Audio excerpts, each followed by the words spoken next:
एक आवाज़ जो थिएटर की गूंज थी, एक चेहरा जिसने इतिहास को पर्दे पर जिंदा कर दिया और एक सोच जिसने सिनेमा को केवल मनोरंजन नहीं बल्कि एक आंदोलन बना दिया। क्या आप जानते हैं कि झांसी की रानी जैसी भव्य फिल्म भारत में किसने सबसे पहले बनाई थी, और वो भी टेक्निकलर में? मिलिए उस महान शख्सियत से जिसने भारतीय फिल्मों को नई ऊंचाइयां दी। जी हाँ, हम बात कर रहे हैं सोहराब मोदी जी का। सोहराब मोदी का जन्म 2 नवंबर 1887 को मुंबई में हुआ था। उनका बचपन एक खास सांस्कृतिक माहौल में बीता। वे बचपन में रामपुर चले गए, जहां उन्होंने अपनी प्रारंभिक शिक्षा प्राप्त की। इसके बाद उन्होंने इंग्लैंड की ओर रुख किया, जहां उनकी पढ़ाई जारी रही। कम उम्र से ही भारतीय इतिहास, परंपराओं और संस्कृति के प्रति उनकी गहरी रुचि थी। ऐतिहासिक कथाओं और महापुरुषों के जीवन ने उन्हें बेहद प्रभावित किया, जिसने बाद में उन्हें ऐतिहासिक फिल्मों के निर्माण की ओर प्रेरित किया। अपनी पढ़ाई पूरी करने के बाद सोहराब मोदी भारत लौटे और देश में बढ़ते थिएटर आंदोलन का हिस्सा बन गए। उनका मन मंच पर जीवंत अभिनय में रमता था। 1930 के दशक में उन्होंने स्टेज फिल्म कंपनी की स्थापना की, जिसका उद्देश्य थिएटर की गहराई और गंभीरता को सिनेमा के पर्दे पर लाना था। शुरुआत में उन्होंने ऐतिहासिक और सामाजिक विषयों पर आधारित नाटकों को फिल्मों में बदलने की कोशिश की।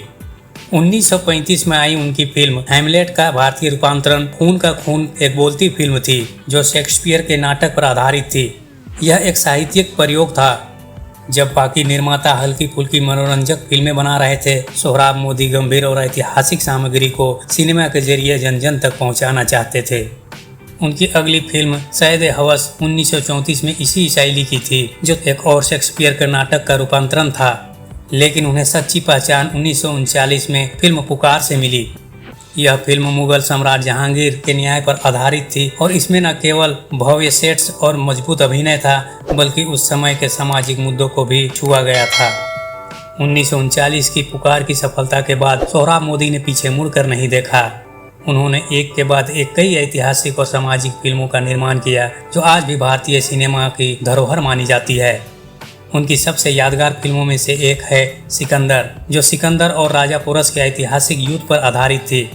इस फिल्म में उन्होंने न केवल निर्देशन किया, बल्कि राजा पोरस की भूमिका भी निभाई। दमदार संवाद, विशाल युद्ध दृश्य और भारतीय आत्मगौरव को दर्शाती यह फिल्म आज भी क्लासिक मानी जाती है। फिर आई 1947 में फिल्म पृथ्वी वल्लभ और झांसी की रानी, जो 1953 में आई। ये दोनों फिल्में भव्य सेट्स, ऐतिहासिक रिसर्च और गहरे भावनात्मक संवादों की मिसाल थी। खासकर झांसी की रानी भारत की पहली टेक्निकलर रंगीन फिल्मों में गिनी जाती हैं, जिसे इंग्लैंड में भी रिलीज किया गया था। भले ही फिल्म बॉक्स ऑफिस पर ज़्यादा नहीं चली, लेकिन इसकी तकनीकी गुणवत्ता और निर्देशन को सराहा गया। सोहराब मोदी की एक और बेहतरीन फिल्म थी मिर्जा गालिब, जो 1954 में आई। इस फिल्म में उन्होंने गालिब की शायरी, दर्द और उस दौर के सामाजिक परिवेश को बहुत खूबसूरती से दिखाया। यह फिल्म राष्ट्रीय पुरस्कार से भी सम्मानित हुई। सोहराब मोदी सिर्फ एक निर्देशक या अभिनेता नहीं थे, वे भारतीय इतिहास को पर्दे पर जीवंत करने वाले दृष्टा थे। उन्होंने फिल्मों को मनोरंजन से आगे बढ़ाकर उन्हें एक जरिया बनाया, जिससे लोग अपने अतीत को जान सके, समझ सके और उस पर गर्व कर सके। 1960 के दशक के बाद सोहराब मोदी की फिल्मों की संख्या कम हो गई, लेकिन उनके काम की गूंज भारतीय सिनेमा में बनी रही। उन्होंने हमेशा ऐसे विषयों को चुना जो या तो ऐतिहासिक रहे या समाज के गंभीर प्रश्नों से जुड़ते हों।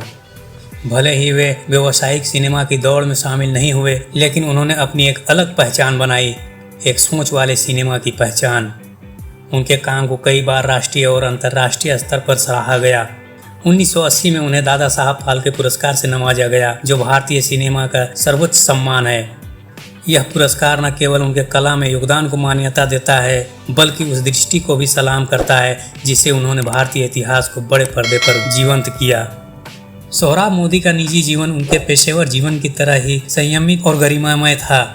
उन्होंने मशहूर अभिनेत्री मेहताब से विवाह किया था, जो 1940 और 50 के दशक की जानी मानी कलाकार थी। झांसी की रानी फिल्म में रानी लक्ष्मीबाई की भूमिका भी मेहताब ने ही निभाई थी। यह शादी फिल्मी दुनिया में भी काफी चर्चा में रही, क्योंकि दोनों कलाकारों की सोच और कला के प्रति समर्पण एक दूसरे के पूरक थे। मेहताब सोहराब मोदी की दूसरी पत्नी थी। यह विवाह उनके लिए व्यक्तिगत और पेशेवर दोनों ही स्तरों पर खास रहा। हालांकि सोहराब मोदी और मेहताब का एक बेटा भी था, लेकिन पारिवारिक जीवन को उन्होंने हमेशा निजी रखा और उसे मीडिया की चकाचौंध से दूर ही रखा। सोहराब मोदी का परिवार उनके लिए प्रेरणा का स्रोत था, खासकर मेहताब, जो न सिर्फ उनकी पत्नी थी बल्कि कई फिल्मों में उनकी सहयोगी भी रहीं। उन्होंने एक दूसरे का काम का सम्मान किया और कई बार साथ में सहयोग भी किया। 1984 में 86 वर्ष की आयु में सोहराब मोदी का निधन हो गया।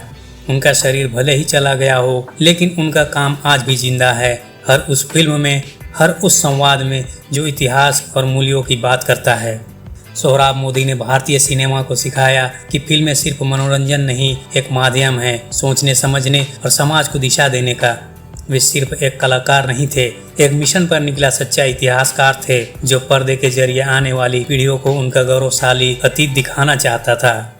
सोहराब मोदी ऐसे समय में फिल्में बना रहे थे जब भारत में तकनीकी संसाधनों की भारी कमी थी।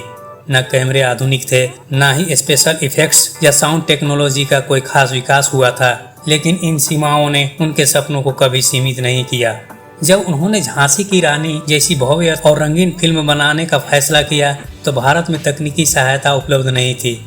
ऐसे में उन्होंने हॉलीवुड से टेक्नीशियनों को बुलाया ताकि फिल्म तकनीकी तौर पर अंतर्राष्ट्रीय स्तर का हो।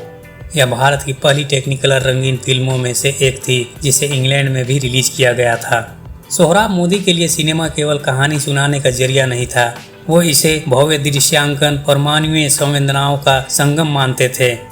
उनकी हर फिल्म में गहराई, ऐतिहासिक सच्चाई और भावनात्मक शक्ति का संतुलन साफ देखा जा सकता है। उनका मानना था कि दर्शक सिर्फ आंखों से नहीं, दिल से फिल्में देखते हैं और यही सोच उन्हें बाकी फिल्मकारों से अलग बनाती है।